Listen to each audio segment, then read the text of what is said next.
अगर हम गृहस्थ आश्रम में अपना जीवन व्यतीत कर रहे हैं, अगर हम गृहस्थ आश्रम में हैं, तो गृहस्थ आश्रम के लिए जरूरी है कि हमारे बच्चों को अच्छी शिक्षा हो, तालीम हो, पढ़ने के बाद उन्हें रोजगार मिले, जीवन के हर क्षेत्र में उनको आगे बढ़ने का मौका मिले जो उनकी काबिलियत है।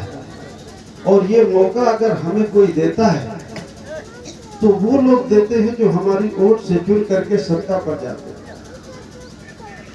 75 साल हो गए हमारे देश को संविधान को लागू हुए, देश में संविधान को लागू हुए।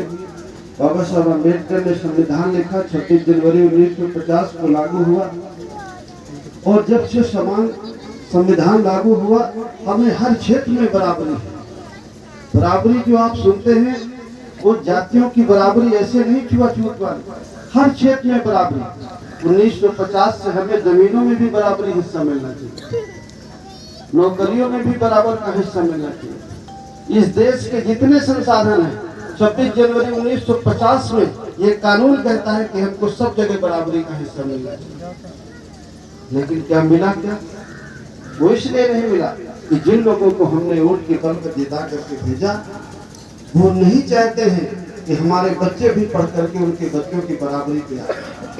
अगर हमारा बेटी और बेटा पढ़ करके वो भी बड़े पैमाने पर डॉक्टर, इंजीनियर, एसडीएम, तहसीलदार, कलेक्टर, कप्तान बनने लगेगी, तो फिर हमारा भी लेवल ऊपर हो जाएगा, फिर कहाँ हम उनसे नीचे रह जाएंगे। इसलिए कानूनन तो हम हैं बराबरी पर, लेकिन वास्तविक जीवन पर हम बराबरी पर नहीं।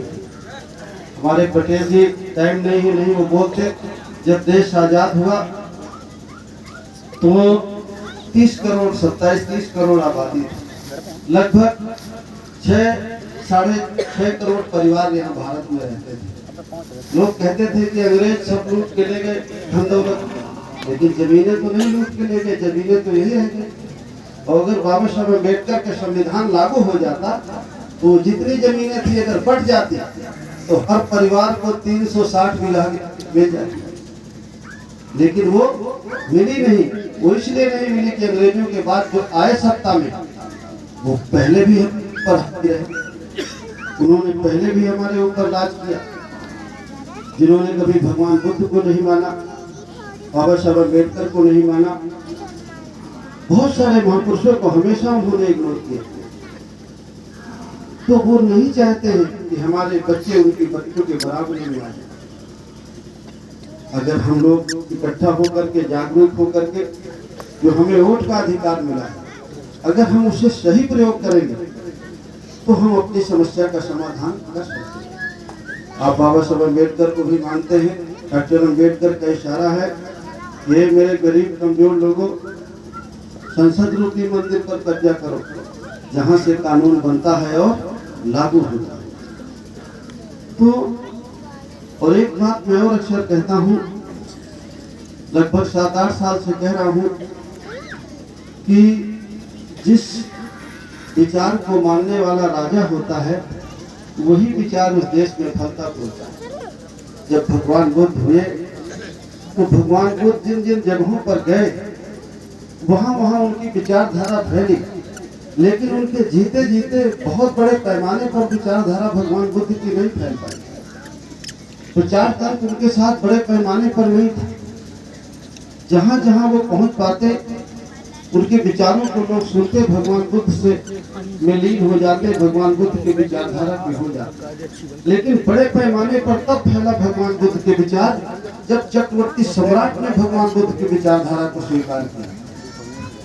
चक्रवर्ती सम्राट राजा ने भगवान बुद्ध की विचारधारा को स्वीकार किया।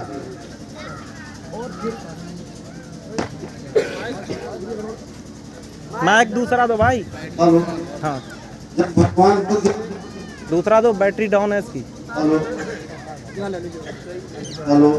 जब भगवान बुद्ध की विचारधारा को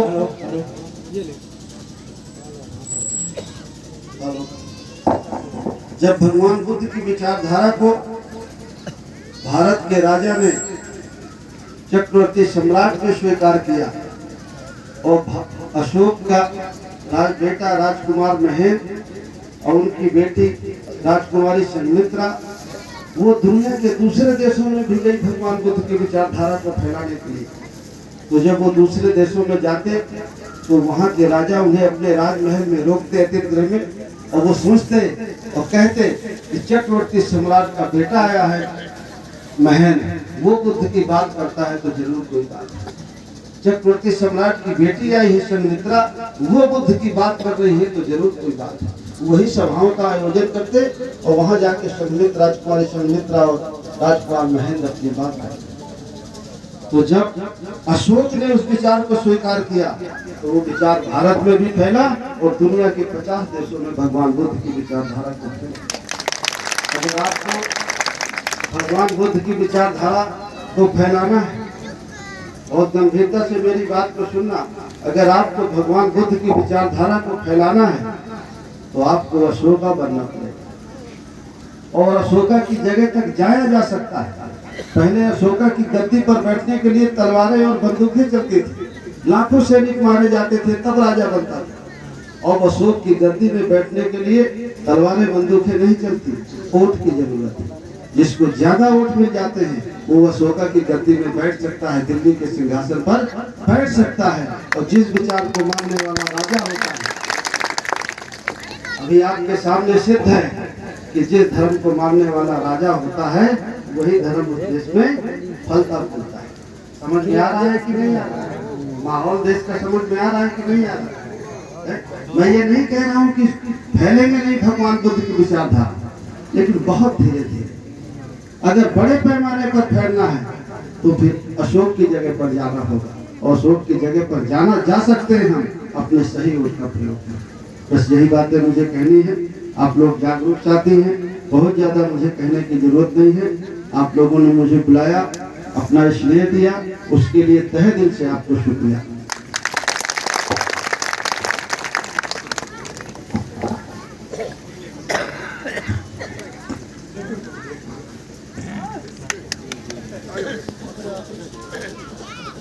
देखिए बाबूजी ने जो इशारा में पूरी बात की है और ये सच्चाई है कि धर्म तब फलता फूलता है जब राजा होता है, क्योंकि बात पूरी कह दी। और बाबूजी हम भी जन अधिकार पार्टी से चुनाव लड़े थे वार्ड नंबर 1 में, मात्र 250 वोट से गड़बड़ हो गया मामला, क्योंकि भाई कहना चाहिए ना, लड़े थे वार्ड 1 में और वो चिन्ह की वजह से गड़बड़ हो गया, नहीं तो हमने 6 दिन में चुनाव निकाल लिया वार्ड नंबर 1 में। ये आपका आशीर्वाद है।